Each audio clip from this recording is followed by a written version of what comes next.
Hello friends.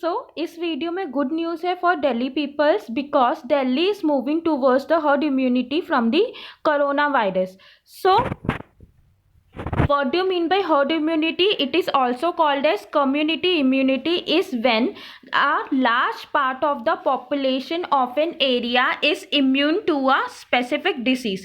So इसका क्या मतलब होता है?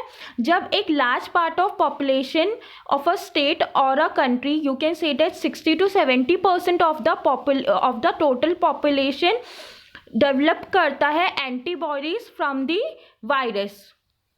ठीक है, क्या डेवलप करता है? Antibodies. Antibodies is a type of protein which help us to fight from against the virus. So फिर यहाँ पे क्या होता है?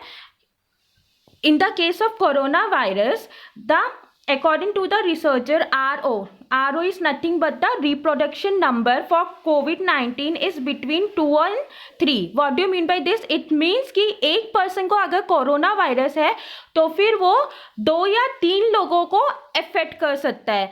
ठीक है, it means to achieve the herd immunity from the corona virus 50 to 67% of the total population need to attain the herd immunity from the coronavirus. ठीक है, सो जो रिप्रोडक्शन नंबर है कोविड-19 का वो 2 to 3% है. सो हमें to achieve the herd immunity और you can say the community immunity from the corona virus, हमें चाहिए कि हमारी जो टोटल पॉपुलेशन है इंडिया की, उसे 50 to 67% को वो एंटीबॉडीज डेवलप होना चाहिए against the corona virus to achieve the community immunity. ठीक है, सो ये हर्ड इम्यूनिटी बेसिकली हम लोग कैसे अचीव कर सकते हैं? जो फर्स्ट सबसे सेफ मेथड होता है to achieve the herd immunity is the vaccination. ठीक है, जब एक large number of population vaccinated होती है तो ऑफकोर्स वो एक एंटीबॉडीज डेवलप करती है against the virus. But at present situation क्या है कि अभी वैक्सीनेशन आने में बहुत टाइम है. तो फिर हम हर्ड इम्यूनिटी कैसे अचीव कर सकते हैं? जब 60 to 70% लोगों को कोरोना वायरस हो जाएगा तो उससे क्या होगा? वो लोग डेवलप करेंगे antibodies against the corona virus. So उससे क्या होगा? जब 60 to 70% को हो जाएगा तो जो स्प्रेड होगा कोरोना वायरस का वो बहुत वीक हो जाएगा. इससे धीरे धीरे क्या होगा? वो जो as you all know corona virus is a very contagious disease, तो जो उसका स्प्रेड होना है वो धीरे धीरे लो हो जाएगा. Okay,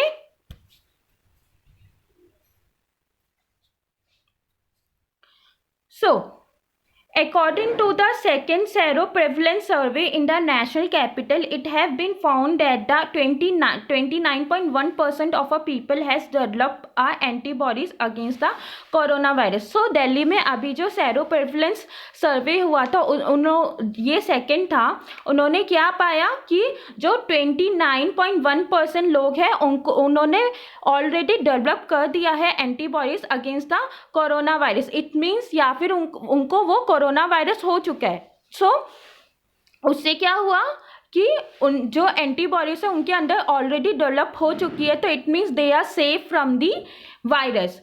what do you mean by seroprevalence survey? It means कि ये लोग क्या करते हैं, लोगों का ब्लड टेस्ट करते हैं टू नो कि इनके अंदर वो एंटीबॉडीज है to fight against the corona virus.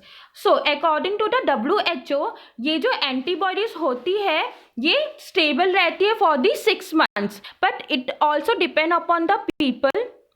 ठीक है, कुछ लोगों में 4 months भी रहती, कुछ लोगों में ये 5 months भी रहती, पर अकॉर्डिंग टू WHO इंडिया में ये 6 months तक स्टेबल रहती. कि मतलब 6 months तक स्टेबल रहती, मतलब क्या कि 6 months तक आप लोग सेफ हो. अगर आपको कोरोना वायरस हो चुका है तो 6 months तक आप लोग सेफ हो कि आपको आगे जाके कोरोना वायरस नहीं होगा.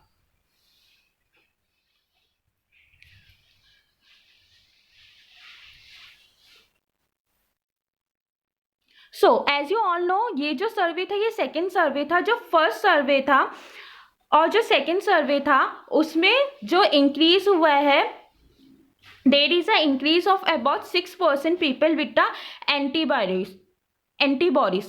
disease is इट मीन्स क्या, सी जो फर्स्ट और सेकेंड सर्वे था उसके बीच में 6% इंक्रीज हुआ है, 6% लोगों का इंक्रीज हुआ है जिन्होंने डेवलप की है antibodies against the corona virus. तो ये बहुत अच्छी खबर है because the fertility rate of Delhi decrease हो रहा है और जो डिसीज का जो स्प्रेड है वो तो इंक्रीज हो रहा है, बट जो फर्टिलिटी रेट है वो डिक्रीज हो रहा है। Okay, what do you mean by case fertility rate? Case fertility rate is nothing but the number of deaths divided by the number of people have that disease. ठीक है, number of death divided by the case into 100। ठीक है, so this is the case fertility rate. But जो infection rate है, infection मतलब क्या कि कई बार कोरोना वायरस के केस में क्या होता है कि लोगों को कोरोना वायरस है, उनको ठीक भी हो जाता है और उनको पता भी नहीं चलता है, बट वो लोग भी वो एंटीबॉडीज डेवलप कर लेते हैं। ठीक है, सो अगर तुम स्ट्रांग हो तो तुम्हें कोरोना वायरस होगा और ठीक भी हो जाएगा और आपको पता भी नहीं चलेगा। ठीक है, सो जो इन्फेक्शन रेट होता है वो हमेशा केस फर्टिलिटी रेट से कम होता है। ओके, सो आई होप आपको इस वीडियो में सब कुछ समझ में आया होगा और मेरा ये वीडियो अच्छा लगा होगा। अगर आपको अच्छा लगा तो अपने फ्रेंड्स के साथ ज़रूर शेयर कीजिए। Thank you.